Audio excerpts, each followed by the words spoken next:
ଦେଖନ୍ତୁ ଏବେ ରାଶି ଆମର ପୋଡ଼ା ପିଠା ହେବ।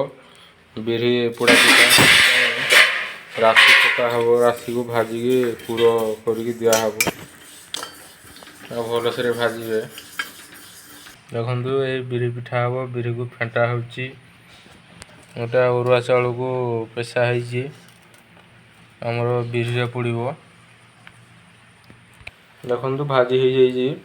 ଆମର ରାଶି ଭଜା ହେଇଯାଇଛି। ଏବେ ତାକୁ ଗୁଣ୍ଡ କରି ଆମେ ଦେବା। ଦେଖନ୍ତୁ ଆମ ପୁରରେ ଗୁଡ଼ ପକା ହେଉଛି ଅଳ୍ପ ପାଣି ଦେଇକି।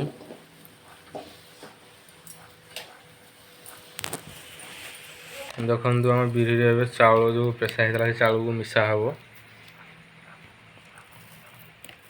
ପୁରା ବିରିଟାକୁ ଭଲସେ ଫେଣ୍ଟିକି ମିଶାଇବେ, ନହେଲେ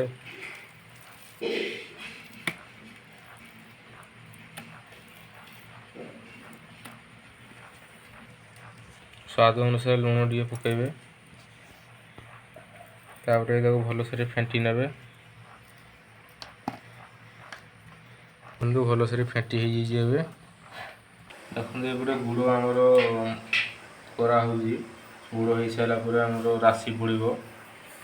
ଦେଖନ୍ତୁ ଆମ ରାଶିକୁ ଏବେ ଗୁଣ୍ଡ କରାହେଇଛି।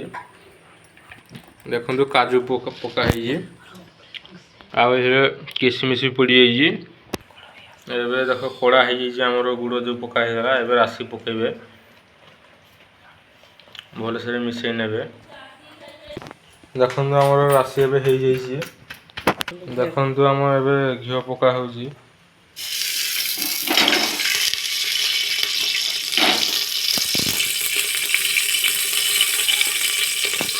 ଦେଖନ୍ତୁ ବାଦାମ ପଡ଼ିଯାଇଛି। ଦେଖନ୍ତୁ ଆମର ଏବେ ଗରମ ହେଇଛି। ବିରି ଏବେ ପକା ହେବ। ବିରି ପୋଡ଼ିଯାଇଛି। ଏବେ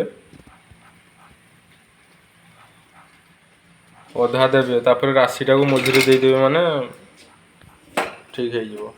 ଦେଖନ୍ତୁ ଏବେ ରାଶି ପକା ହେଉଛି। ଦେଖନ୍ତୁ କେମିତି ରାଶି ପଡ଼ିଛି। ଦେଖନ୍ତୁ ଆମ ତା ଉପରେ ଏବେ ବିରି ପକା ହେଉଛି। ଦେଖି ନିଅନ୍ତୁ ବି ତା ଉପରେ ଟିକେ ପକାଇ ଦେଉଛୁ ଭଲ ଲାଗିବ ବୋଲି।